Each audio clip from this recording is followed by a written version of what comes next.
So welcome to today's MemberWise webcast, busting the myth of member engagement, solving, defining and measuring. And today's session is delivered in partnership with Militech. So today we'll discuss practical advice and tips on how to define and optimize member engagement, how to understand how to take a more structured, robust and informed approach to your member engagement strategy, learn practical strategies and tactics which will enable you to implement and to improve member retention and engagement, something I know that we're all looking to optimize over the coming months, and also establishing which metrics are most appropriate to measure member engagement levels. Now, your presenters today, obviously you've heard from myself, I'll be stepping back in a couple of moments, but I'd like to introduce you to Steve Shields, who is Head of Product at Militech. Good morning to you, Steve. Hope you're okay, and welcome. We're also, hello, sorry, Steve, do you want to say hi? Good morning, everyone. Thanks for the intro, Rich. Good to have you on board, and also to Ed Owen, who's Strategic Account Director at Militech as well. Good morning, Ed. Good morning, everybody. Okay, and of course, Kerry's going to be handling the questions and making sure that everything runs smoothly as we go through today's session. So just to set the scene on the whole engagement topic, just a few points to get us started today. Member engagement, surprise, surprise, number one priority for the membership and association sector. And in terms of that, that's been at that rate as our key priority since 2016. Before 2016, we were a little bit preoccupied with new member acquisition and really since then we've started to realize that optimizing member retention is a much more effective way of enabling medium to long-term sustainable growth. In terms of member engagement, most of us are well aware that that can have either a positive or a negative impact on member retention, and how we actually go about that activity can be critical to success ultimately. When we engage with our members, we've got a mixture of doing that online and doing that offline. But a key thing for us, and certainly as a network, you'll have heard from us over the years, is actually enabling that online and offline value to help to enable that member engagement piece. So again, a real link there with value and engagement. All of these figures, by the way, in the Digital Excellence report, and we've got a number of best practice guides that can help you if you want to focus in on this. So in order to improve that engagement, we've been looking recently at the actual value drivers behind membership or behind member engagement and participation. And certainly that's something that we're seeing happen more and more often. Equally, the adoption of member engagement strategies and plans. So actually taking a much more structured approach. And when we did the digital excellence research, only around about 50% of us actually had a digital strategy or an engagement strategy in place. So we can definitely do better in this topic area, and hence why I assume today is actually really popular. So what I'm going to do now, I'm going to hand over to Ed, and he's going to take you through the first presentation for this morning. And just get Ed's presentation slides up. Right. Thanks, Rich. Are you happy for me to take over at this point? Yep. Perfect. There's a screen, well, presentation coming up for everybody. That's looking great. Perfect. Right. Well, thank you everyone for making the time to join the session today. As Rich said, it's going to be an hour, reasonably informal sort of presentation talking at you. Really want to encourage you to participate both in the polls and in any Q&A session at the end. Any questions you have, please drop them into the chat and reserve for later on as well. And yeah, happy to share these slides afterwards, so don't worry about taking too many notes, plus there'll be the recording available as well. So Rich kindly introduced Steve and I. Just to add a bit more context, that Steve and I both work with Militech in terms of dealing with clients and dealing with new projects. So we've got quite a lot of experience in seeing under the hood of what our clients are doing, some of the challenges they have, and particularly when it comes to member engagement, which is a hot topic for a lot of people and a lot of the organisations we deal with. So we've sort of seen from different perspectives of those that are doing some things well, some that are looking to come to us and solve challenges. So we're hoping to sort of share some of those insights today. And again, yeah, lean on us for if you've got any questions or would like to pick our brains about something that you're not sure about. So yeah, that'll whistle through it. I'm going to start off, then I'll be handing over to Steve in a little bit. So we'll be working on this one together. Right, let me start clicking through. So the agenda in terms of the topics is sort of three key areas. One is starting off with just a very quick overview of what we consider member engagement and addressing some of these common myths. Then I'll be handing over to Steve to take more of a deeper level view of some user journeys and consider technology and sort of best practice. And then we're going to just briefly talk about measuring your engagement off the back of that. And then we're going to wrap up with a Q&A session, as I said at the end. So, defining member engagement, what is it? As Rich already said, it's really important to a lot of organisations, but really one of the things I find varies very widely when I speak to different people is what they consider member engagement to be. So loosely speaking, I think of member engagement to be quantifiable and measurable interactions with your members. And I actually did a previous webinar about this where we focused a lot more into the KPI side of it, but it was really defining for your organisation what it means by member engagement and this concept of what moves the needle, what actually gets people engaging with you as an organisation. But I've also put up on the slide this more of a, I guess, a hearts and mind view of what member engagement is. And I guess the key points from my perspective, and when Steve and I have discussed this, is it's delivering value for your members. It's kind of a good metric to say, are people participating with you as an organisation? Are they enjoying the content you're putting out? Do they get value? Are they likely to renew? So on and so forth. So it's also a good predictor for future action. So if you're going to run events or predict to invest in new initiatives as an organisation, good engagement can help to inform those decisions. So I won't dwell on the definition too much, and Rich has already stole my thunder a little bit here as well, but we know it's important. It's still something that comes up time and time again, as shown in the recent Digital Excellence report, where member engagement comes out on top again. And when we speak to organisations a lot in terms of new prospects or existing clients, it tends to be something that there's a big focus on. How do we improve those workflows, those user journeys, all with the drive of improving the end engagement with members? And a kind of I took from the excellence report was the sort of expectations piece, and this is quite important because both we know as an organisation we believe engagement to be important, but increasingly the members and the people that we're dealing with, their expectations are increasing. I mean, we're all the users of different technology in our own way as well, and we have increasing expectations. So we're seeing that, and we're having to try and meet those expectations with the solutions we provide. So yeah, again, a very brief view of what engagement is, but I think it's helpful to start there in terms of defining it. So I just want to take through a few common myths. So there's 6 of them that we're going to reference here. And despite me just trying to come up with a definition for you, realistically, there is no single consistent definition. And this is one thing with different organizations, you can't compare apples for apples in terms of this is one thing that this is what success would look like for this organization, and this is what it looked like for this other one. And you have to really dive down into what that value proposition is for your members and the things that you do uniquely as an organization. And consider that when you're defining what engagement would look like for you.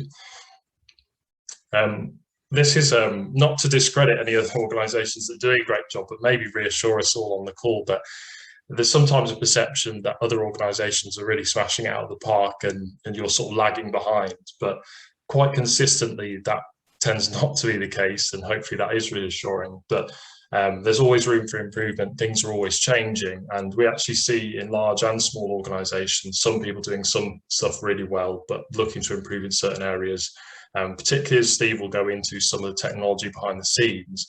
Even if there's a lot of investment, sometimes it's pulling all that stuff together and getting a coherent sort of picture of your engagement, which can still be the challenge. There's a secret engagement formula. Unfortunately, I don't have that for you today, and I think if anybody's selling that, I would steer clear. But again, this comes back to the single definition. It's going to be unique for every organization, so you need to consider that. You'll need to come up with a strategy that works for your organization that, again, considers that membership value and everything that goes with it. That member engagement needs to be overly complex and technical. Steve and I deal with technical solutions a lot, and obviously therefore we talk in technical terms, but pretty much it's very simple in terms of what you're trying to do with that, trying to engage with your members. So that could be over the phone, it could be offline at events. It doesn't have to be very technical and fancy with reports. Spending big on your tech alone will sort of solve this member engagement challenge. And what we're talking about here is sometimes throwing big budget at something without considering, again, these user journeys, what it means, and we'll dive into that in a bit more detail, but just purely throwing money at a new solution won't necessarily solve the underlying challenge. And equally linked to this, a compelling digital experience, i.e. a fancy looking web service or website, won't also directly mean that equals engagement from members. So again, does that user experience deliver on the value proposition, or is it just a nice to have, essentially? So that's my sort of high level adding some context to it piece. And I'm going to hand over to Steve now, who's going to take a deeper level dive into some of these and kind of apply it to some user journeys to sort of put meat on the bones. So Steve, I'll hand over to you. No worries, thanks Ed. Okay, so morning everybody. I just wanted to take some time to delve a little bit deeper into why those myths are really apparent as we cycle around organisations in the market.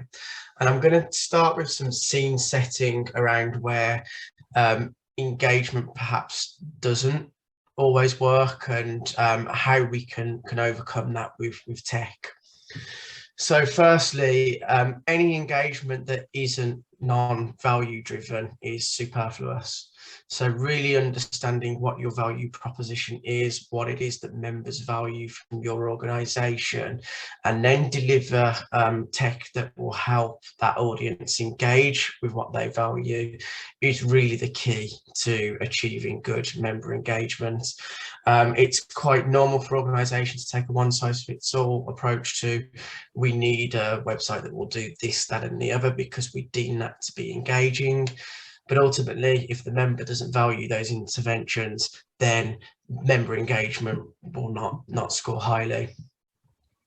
I think what's really crucial with regards to member engagement is tracking of what members are doing. Quite often it's normal that engagement will take place on the front end, on apps, on websites, and members might be getting an engaging experience, but if you don't know about it and you can't track that at the member level, it's an opportunity for further engagement to be lost. And I think what we'll experience throughout today and beyond is that the commercial sector has a really good handle on that tracking of data that perhaps the membership sector is lagging behind on somewhat. And there's certainly lessons from the commercial sector and emails that we'll all receive and interventions that we see on a day-to-day as we go through our own lives that we can bring back into the membership sector and increase the levels of engagement for our members across your organisations. I'm going to be touching on today then the fact that engagement really is the sum of technology parts. So as Ed has suggested in the myths earlier, it's a bit of a myth that you can throw money at CRM solutions or digital solutions that will make engagement happen. Engagement is a little bit lower level. Of course, great systems will enable that, but it's a case of looking strategically at user journeys, what is the member trying to achieve, and how are we going to facilitate that help drives effective engagement. And we're going to be looking at a few examples today of different technologies that will help you to up the experience, the data, and ultimately the engagement that a member will receive. And finally, effective engagement should reduce load on internal members of staff. Ultimately, when we cycle around our customers or potential customers, what we tend to see as a big barrier to achieving effective engagement is the amount of work that you and your colleagues are having to do to service members in their experience. And that's often seen as a blocker, as shown in the Digital Excellence report last year, to being able to create the capacity to truly support your members in engagement. So we really look as we deliver our technology solutions, as we integrate new tech into our solutions, to ensure that it's driving that value, that it's performing data tracking, that we're bringing the technology together to a sum, and finally that it's ultimately reducing load on your organisation. So we're going to be taking a look at a few examples of how that's done. And firstly, I want to take a look at the chatbot function. Now, I don't know about anybody else, but certainly as I deal with organisations, I'm seeing the use of chatbots being used increasingly out there in the commercial world. And I have to say, my personal preference has been in the past that I was quite wary of that sort of technology. I perhaps wanted to make a phone call instead, or just send an email, and felt, oh, something's popping up in the bottom right hand corner and asking me to ask some questions, and how are they going to know what I'm on about? But actually they're really intelligent pieces of kit that do drive you towards an answer. And I've been reflecting on whether these are the right sort of interventions for the membership market as well. And chatbots, they do add value to members. They're increasing responsiveness and supporting members in trying to deal with you as an organisation. Very, very normal in membership organisations to have large or small customer services teams that are taking calls, responding to emails, performing case management, tracking tickets and so on. But this technology intervention enables members to do that self-serve. So by definition, that's reducing internal workload where the technology is driving that engagement. Now, it's always very apparent to me just how organizations, or how important it is to organizations to support members with that interactivity. And if we can deploy technology that does that upfront, reducing workload internally and helping members to arrive at that quicker, then great. But I have been doing some spot checking on how prevalent the use of this technology is in the marketplace, and taking a look through the top 100 member-wise influence organisations. Only about 10% of organisations are deploying this sort of technology at the moment. Suggests there's a massive opportunity to use this sort of tech for enhanced engagement, but that at the moment the sector isn't necessarily deploying that as a tactical intervention.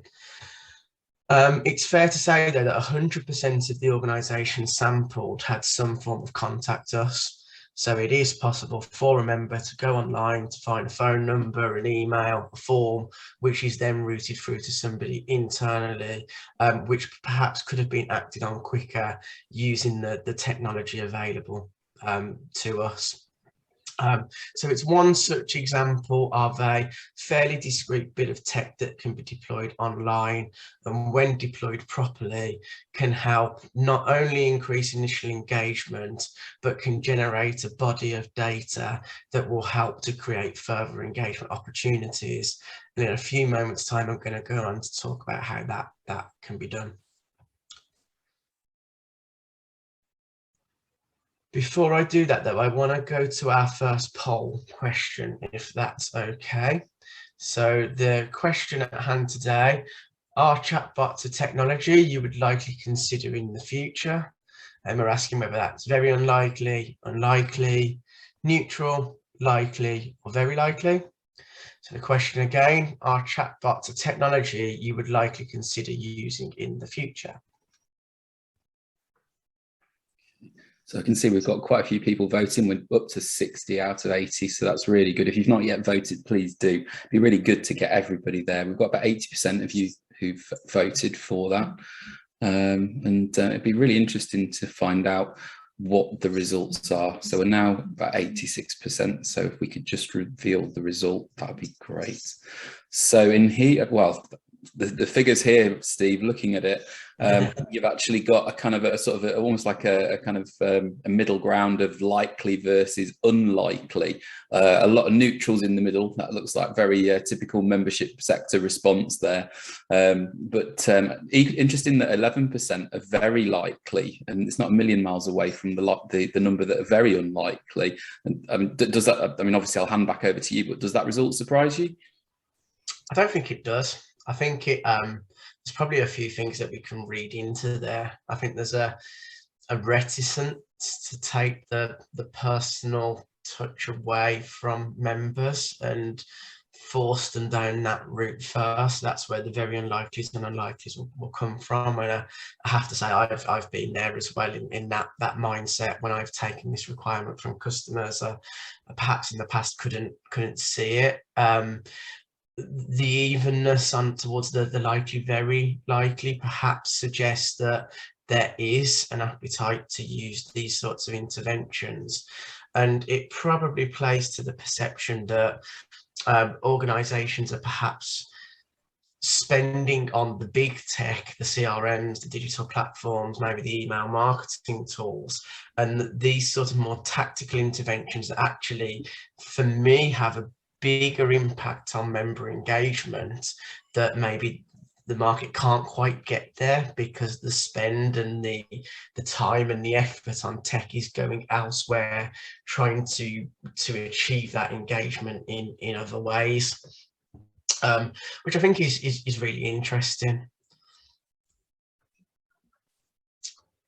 Okay, so we're going to move past the poll question now and take a look at how this movement towards utilising a fairly tactical technology intervention can be of a help to a membership organisation.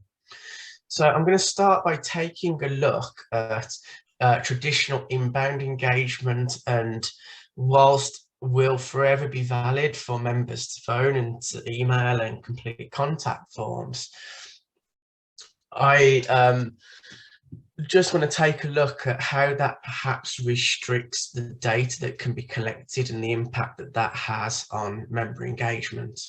So looking at this diagram here, we've got the traditional mechanism of a member phoning a staff member, which may or may not be recorded in your association management solution.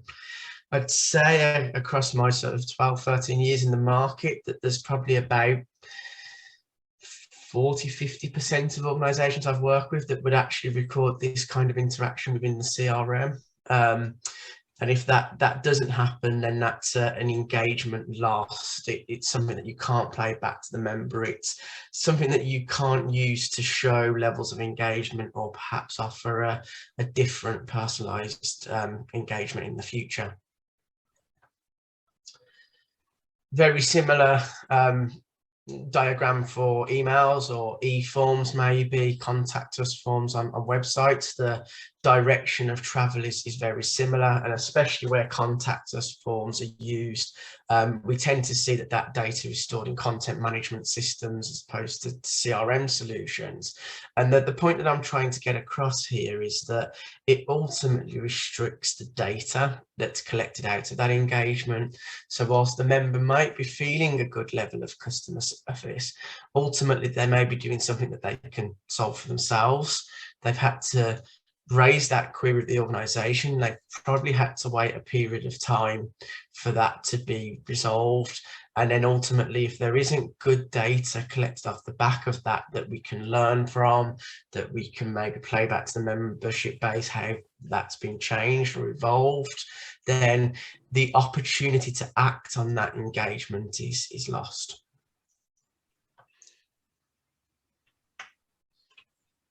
So what we do tend to see is a technology intervention to trying to capture that information. And really that's done by putting the association management solution in between the staff member and the intervention by the member. Certainly seeing a hell of a lot in the last 12–18 months of increased desire for telephony integration into solutions, increased in marketing type integrations as well. So there's certainly a desire and a want to collect that information in the association management solution and to bring that background into data that can be used for good in terms of engagement. So I now want to take a few moments to have a look at how chatbots may change the nature of that interaction. So one of the key obstacles to achieving engagement through the Digital Excellence Report was the ability for members to self-serve and the ability to collect data. Now, my view is that a chatbot as an intervention for engagement helps with that self-serve. It means that members don't necessarily have to wait a period of time to get their queries answered, and that the chatbot may enable them to do that for them. But crucially, if not deployed with a strategy in place, then an opportunity to engage may be missed. And this is something that we see quite regularly with organisations that are going through digital transformation. A tool like a chatbot may be deployed on the front end, and it gives the veneer of engagement because the member can do that self-service. But as I said in my scene setting, an opportunity to track that isn't taken is an opportunity to engage lost. So if that chatbot is deployed at the front end and not linked back towards the association management solution, it will restrict that opportunity for reporting. It will restrict that feedback loop of data back to the member, which restricts onward opportunities to engage. And certainly going back to experiences from the commercial world, I know I've received emails in recent times talking about, we can see that you interacted with us on this particular subject, and we'd like to get your feedback on how that's gone. It's really that form of communication that I hope that we want to foster with our members, that we can generate those follow-ups which members will value in terms of an engaged experience. So how does that look from a technology perspective? By taking a look at the user journey that we want to achieve, we want a member to be able to solve their problem there and then, but we also want to record data around the fact that that conversation happened and what it was all about. We can devise a technology solution that enables the member to communicate up front online with technology, but also perform the integration back into the association management solution so that you get a holistic picture of the member engagement. Then that data can then be used to further engagement with the member through other channels and other mechanisms. So what I hope at this stage is that it's just one tactical technology intervention with the customer in mind that is more than just the CRM and the digital technologies coming together to provide a veneer of engagement. It's a practical intervention for the member that helps drive value. The member has a problem and they want to solve it, and they can do so there and then, with cognizance that data is being collected about that, so we understand where the member is engaging, where their problem was and how that was solved, and that we're using that data to drive further interaction, value and engagement with the member.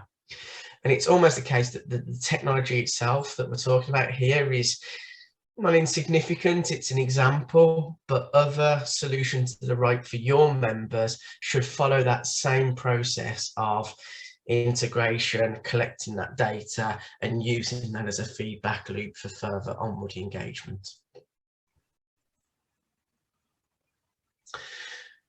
So I'm now going to take a look at a second example, and that's marketing capability.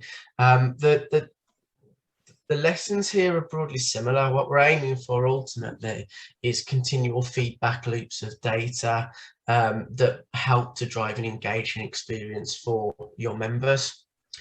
So we know that marketing is key for successful engagement. If a member is receiving relevant comms, it's impressive when it's right, and people value that they are being targeted in maybe their correct region, based on their interests, based on the things that they've done before with you, and that drives relevance and increased engagement. We know that relies on good data to be collected. And I think going back to Ed's point earlier about other organisations are smashing it out of the park, I think it's really normal actually that organisations don't feel that they are when it comes to data. It's can be quite surprising just how many organisations don't really collect communication preferences, which can sound quite basic, but it's still a problem that either those preferences aren't collected, or it's the wrong preferences, or we have too much data or too little data. And I think almost to a man, every organisation that I've spoke with in the last year or so feels that they don't have the right data to drive those communications. And through effective integrations with marketing tools, very quickly you can collect less overt data that will help to deepen that relationship with your members. Finally there, just going on to a point around preferences and personalization, really that's what everybody is aiming for, is that personalization of experience for your members. And the secret to doing that is data. Good tech solutions, both on the CRM side and the digital side, will help to enable that, but it's an understanding of that data which is crucial. So we're going to go on to our second poll now, and the question at hand here is it easy to segment your data for communication purposes? Do you strongly disagree, feel neutrality, agree, or strongly agree? And that question again, is it easy to segment your data for communication purposes?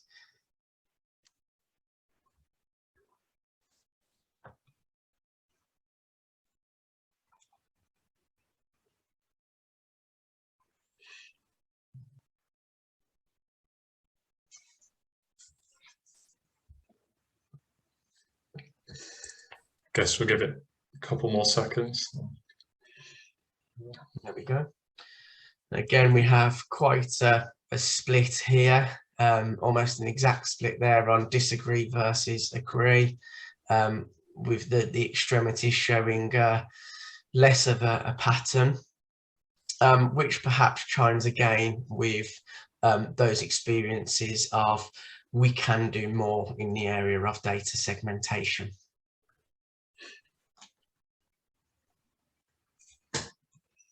Perfect. Through. So again, just wanted to have a look at a typical scenario for outbound marketing.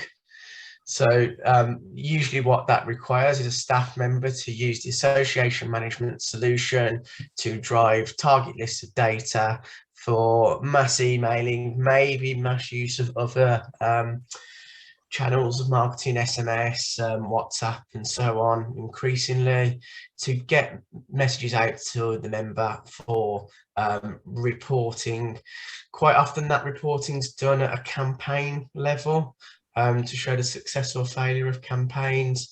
May have some member level reporting on that information, but really where we hope the market will get to is a position where marketing is a bit more interactive, where follow-ups can take place automatically. And we're depicting that here on this diagram, where typically an email or a message is instructing the member to go towards a call to action. And certainly modern marketing tools can reach out into your site and generate a whole mass of information, which is absolutely crucial for member engagement. And I'm certainly, again, going back to the commercial world, seeing an increase in, you've looked at this page, are you interested in this product or this page or this service? And certainly that's driven by good data. So again, the key point that we're trying to make here is to consider the use case. What is it that we're trying to do? We want to understand, not only the success of that communication, but at a member level, how has that member reacted? Where have they gone next? And use that as a feedback loop for driving additional engagement, more enhanced reporting, and deepen the personalization that we're providing for the member base. I think if we extrapolate the very commercial orientated story, which is usually to get you to buy something else, what we're looking at here is, what is the member interested interested in, where have they gone? If we have a newsletter which has all of the latest news, blogs, resources, including that newsletter, which have been an interest to them, and can we automatically trigger that follow-up using that data to say, actually, you may be interested in this particular blog post or news article as well, to continually drive members back to the site, to your shop window, and drive that repetitive loop of engagement, which is ultimately what we want for our membership base, to keep them engaged. So some takeaways from this particular section. Effective marketing is key to strong member engagement. Regular, effective, contextualized marketing will be welcomed by your members, especially if that is subtle and it's showing a particular interest in their needs and wants. We do, however, find that marketing requirements can often be siloed. So marketing's taking place in marketing solutions with data that's available to hand, but isn't necessarily joined up into the overall engagement strategy per se. And there's lots that can be done, facilitated by technology, to put marketing at the heart of member engagement. And there's great solutions out there that can reduce the workload on that marketing team, drive up engagement. And the key is to consider the whole of the user journey. What is it that we're aiming to do, and how can our website and CRM solutions help to facilitate and drive the automation that's available in those solutions? So I'm then going to hand back over to you, Ed. Perfect, thanks, Steve.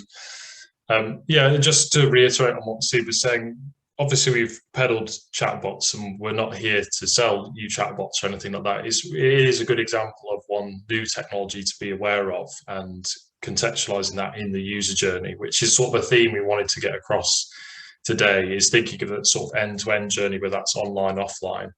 Think about those data points to go through it, and think about the opportunities to feedback and create those feedback loops for your data points. So this kind of ties in then to measuring this, and I wanted to sort of pad out those user journeys that Steve was talking about and give some context. So when we're measuring engagement, just a few quick considerations. What are you specifically trying to measure? I've talked about this before, but the utilization of KPIs is something I personally feel is really effective, because it helps build that definition for you as an organization. So what are the strategic goals of your organization, and then boiling that down to the very granular, these are the things that we believe, if this happens, i.e. we get more event signups, we get more people transitioning from student membership to full membership, that's going to align with our strategic goals as a membership organization.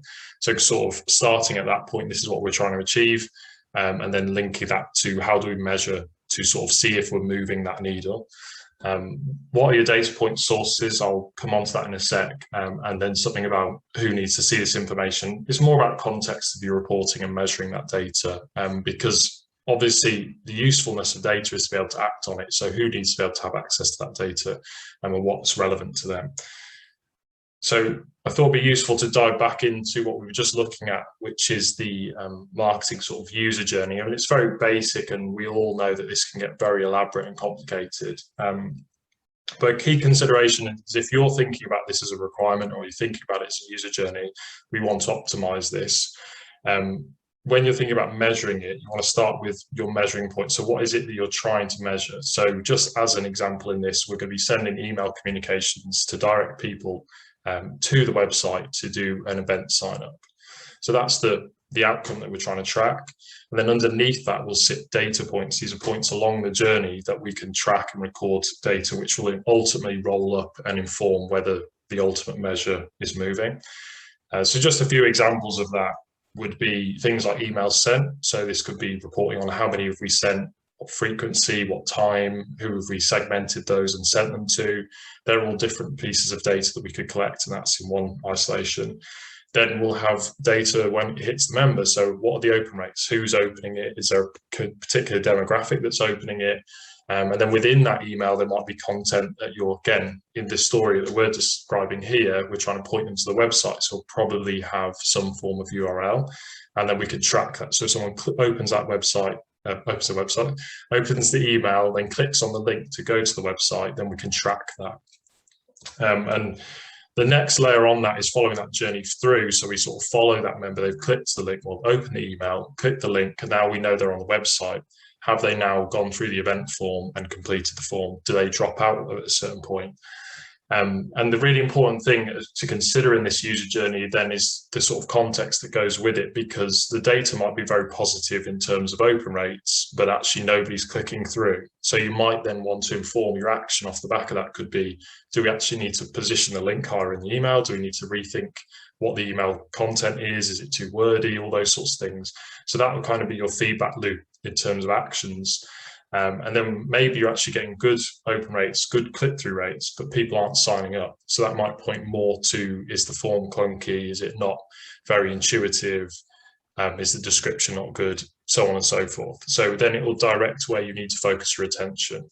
And similarly, if these things are working really well and just not sending enough emails, that might be quite a quick win for you guys. So how do you optimize that? How do you send it to relevant people at relevant times? So I didn't want to dwell on this too much, but it was just a kind of taking that user journey conceptually and then thinking about all the data points that Steve was talking about, which go in this journey. And it could be offline as well. So it might not be an email, it might be calls that you're making. It might be people are calling you up or visiting you in person and booking onto a course or signing up for a membership as part of being at an event. So again, trying to capture that data, centrally store it in an AMS or a CRM, whatever you want to refer to that to, your database essentially, and then reporting on that and getting the insights. Just some considerations on reporting specifically. So what you will want to do ideally is take that, and then you can have lots of reports. I mentioned email open rates, things like that, but you have data in different places. So the objective really should be to condense that into one place. And so more and more we're seeing people utilize dashboards. And that's something that we're helping clients with regularly in terms of saying, how can you bring this data into a single place? But something you want to consider is how often you're reporting this, because it might be that you want to look at it weekly, monthly, but again, that needs to feed into your KPI and actions that you might want to take off the back of it. Something I would encourage you all to do is monitor performance over time so that you can see trends of are we improving, because it might be good to see that you've had good open rates this month, but how did that compare to last year or a month ago? Because I think that's encouraging for internally within the team, that you can incentivize or encourage people to take these actions, improve their email communications and so on and so forth, and you can see that hopefully positive trajectory. And then I mentioned briefly in the earlier considerations, but who should have access to this? With reporting tools, you can look to reduce or either create new dashboards specifically for certain personnel, or you can restrict permissions. So maybe marketing needs to see something specific, finance want to see it in a different light. So that's something you should consider as part of that user journey, sort of as well, the feedback loops that you'll be actioning on off the back of it, who needs to see what and have access to the data. And then I'm going to jump into a poll. So this is the last one. So if you are listening still and able to vote and participate, that'd be greatly appreciated. So the question we're just asking here is, does your current reporting solution inhibit your engagement? And this is generally a question around, does the reporting tools that you have, so we've obviously got the concept of data, but the reporting tools, do you feel it's flexible enough for you, or is it presenting a blocker for your engagement strategy? And the responses would be strongly disagree, disagree, neutral, agree, or strongly agree. So again, the question is, do you feel that your current reporting solution is inhibiting your member engagement? We'll just give it a few seconds for them to come in. How are we doing for time? Not too bad. We are wrapping up in a second, and I can notice there's a few questions in the Q&A section, so hopefully we can address some of those in a sec. Okay, well, that's quite interesting because it's quite skewed to strongly agreeing that the reporting solution is an obstacle. One of the observations I personally have with reporting is I find myself that even if you have fantastic tools, it's the context and how do you get the information that you want. So you've got all the data points, but it is understanding how to visually represent that and see that and bring it together. So that there might be a couple elements here of maybe there are more ways you could take advantage of the current solution you have, or potentially it is a case of looking at other solutions available to you. But yeah, it's quite interesting that it does seem to be strongly towards the reporting solutions aren't a great fit. So I'll move on, conscious of time. So sort of a last recap. Steve, I'll whistle through this, but please do interrupt me if you feel like I'm missing anything. Yeah, sure. So again, sort of 6 takeaways from this, going back to this sort of 6 myths we started off with. Steve mentioned this, but engagement really does come to be the sum of various solutions. And this isn't just technology. It's not just spending the money and investing on it.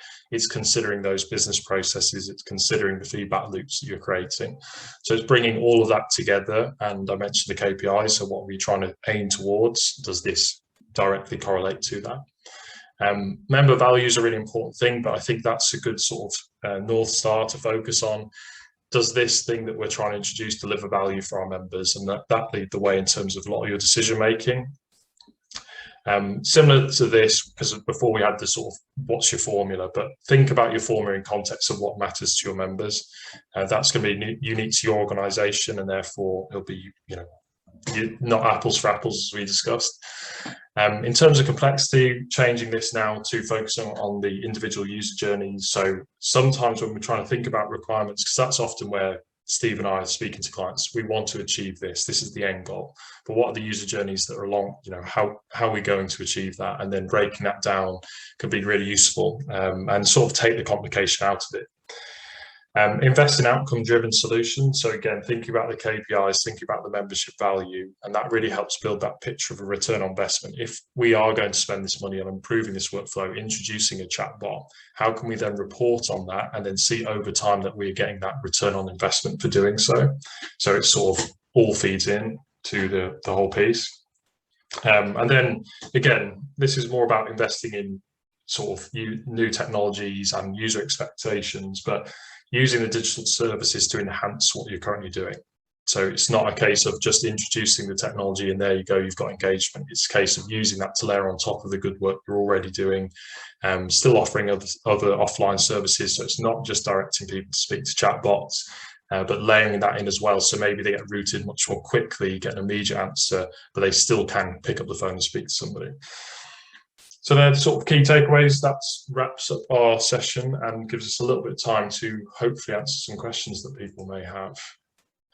Just before we do finish as well, Kim would kill me if I didn't mention this, but we're releasing a new ebook which sort of expands on this topic. I've been contributing to this, Steve's been contributing to this. It's going to be free, so if you would be interested, I think we'll be sending around a bit of a circular, but if you're specifically interested, you could either contact myself, Steve, drop a message in the chat and we'll get back to you. Make sure you have a copy of this ebook when it's released imminently. I think it's coming out maybe the end of this week, but yeah, as soon as it's available, we'll make sure you can get a copy if you would like. So the Q&A section, and obviously thank you for sticking around. I know quite a lot of you have hung around, so I really appreciate it. Thanks, guys. Lots of questions on chatbots, so I'm actually going to ask you the ones on non-chatbot related first, because you're not the chatbot expert, but you seem to have opened a bit of a can of chatbot worms, if I can call it that. A question from Fiona: what's an effective way of collecting personal preferences data? Have you come across any clients doing that well? I think there's a few different layers to preference data. There's the overt collection of communication preferences, which are always going to be aimed at your organisation and the specific interests and products and services you offer. The key there is optimising it to your customer base, not over-egging the pudding. I've seen organisations that have 50 interests across all of the subject matters, and it just loses the member. But at the same time, not just saying, do you want to receive the communication from us, because that's a little bit too restrictive. My preference actually is to use the data that you're collecting about the individuals to supplement that. So if somebody's got an interest in X, they're part of a regional group Y, but they've attended 4 events in the last 6 months, that engagement information is almost more important than the preferences. So it's being cognizant of the data that you are collecting that you can use to supplement the overt information that the member has served up, that enables you to deepen that outbound communication or the personalization that take place online. If you can aggregate key event attendees with the people in the Midlands region in order to serve up particular content to them online, then you're well on your way to great member engagement. Yeah, it's going to be different for each organisation as well, isn't it? So it's a slightly different ask, but yeah, generally speaking, I think that's great advice. I'm aware that we do have a lot of chatbot related questions, so I'm going to try to pick some questions that are a little bit more broader. I mean, Katie's got a great question actually, which is about, should you look at the level of traffic, the number of members? That will then dictate whether it's a viable and cost-effective option, because obviously if you've got a smaller membership, it could be a big bit of kit for very little use, And the reason for picking that particular technology was to be a little bit, I suppose antagonistic is the right word, but to create that debate actually. Yeah. I think the point that we're trying to get across today is not about chatbots in particular as being the answer to member engagement.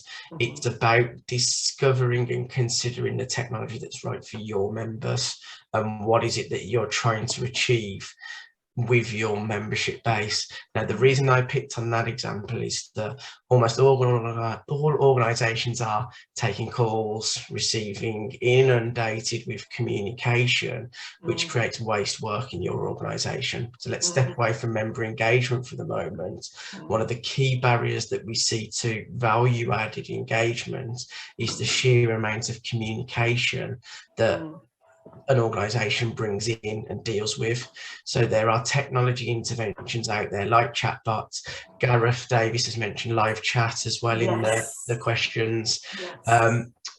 It's about finding the right technology solution to reduce that demand, increase the engagement that members have, and it's ultimately what works for your organization.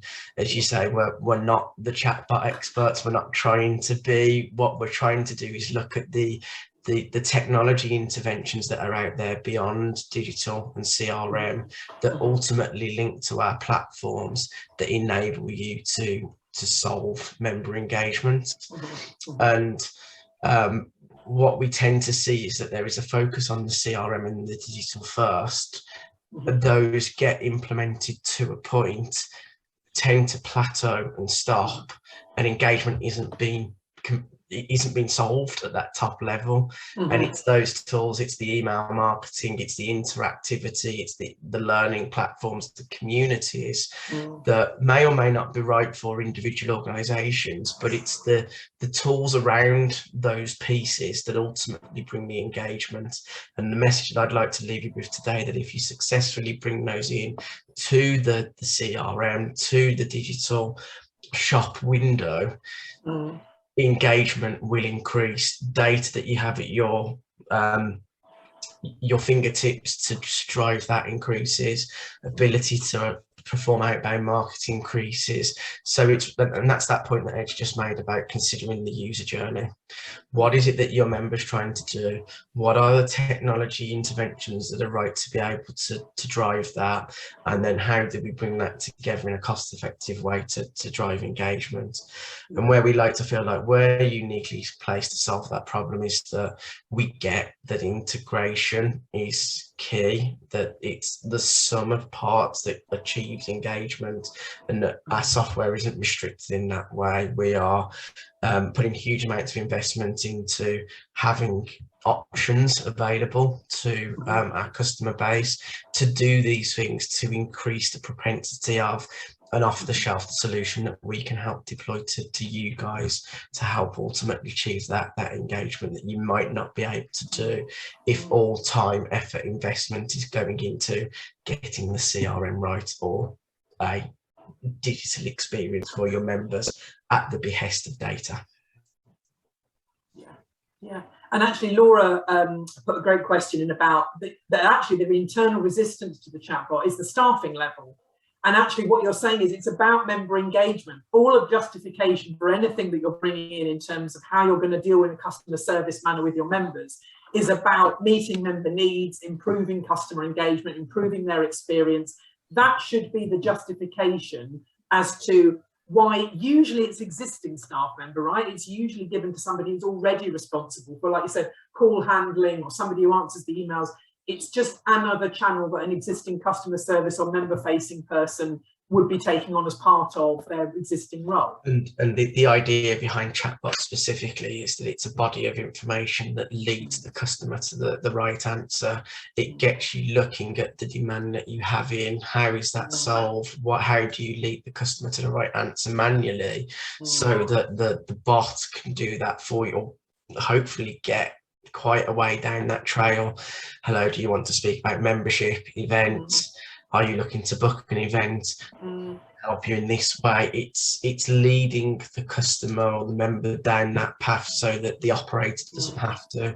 That in theory then frees the operator up to do value added work, engagement type stuff, instead of dealing with customer demand, which can be quite a scary position to think about sometimes, where membership organisations have dealt with so much demand that you can't envisage using that resource elsewhere. But where I've seen that work well, staff have been redeployed into proactive roles, into almost marketing roles, which have heavily driven up member acquisition, because they are using their time to do more communication as opposed to spending time servicing what is ultimately failure demand.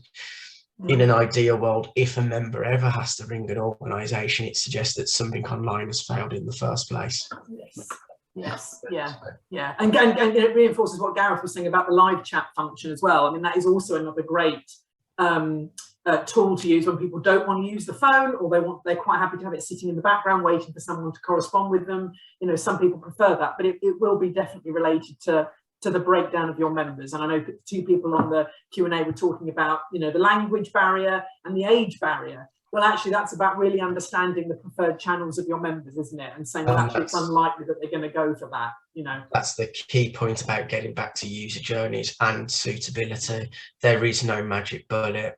I think sometimes CRM and digital is seen as the magic bullet to solving this problem. What we're trying to say today is look at the interventions that work, but it will be a case-by-case basis. What's right for your members, what's right for level of investment, and so on. But crucially, by tackling that as a level of what is the member trying to do and how do we facilitate that, as opposed to a top-down, get the solutions in and it will solve itself, is what we hope dispels those myths and enables us to solve membership. Brilliant. That was great. Thank you very much, guys. Thank you. Thanks for pitching the questions there. I've not seen so much interaction for a very long time, so congratulations, speakers. Really, really good interaction levels today. So I'm just going to close off today's session. Big thank you to Miller Tech for delivering today's session. And just to tell everybody, the on-demand session will be made available via Miller. We'll get them also to send a link to their white paper, and also perhaps to the presentation if you guys are comfortable with circulating that. So that's our hour. Thanks for joining us, and we'll see you again next week. Thank you very much. Thanks, everyone.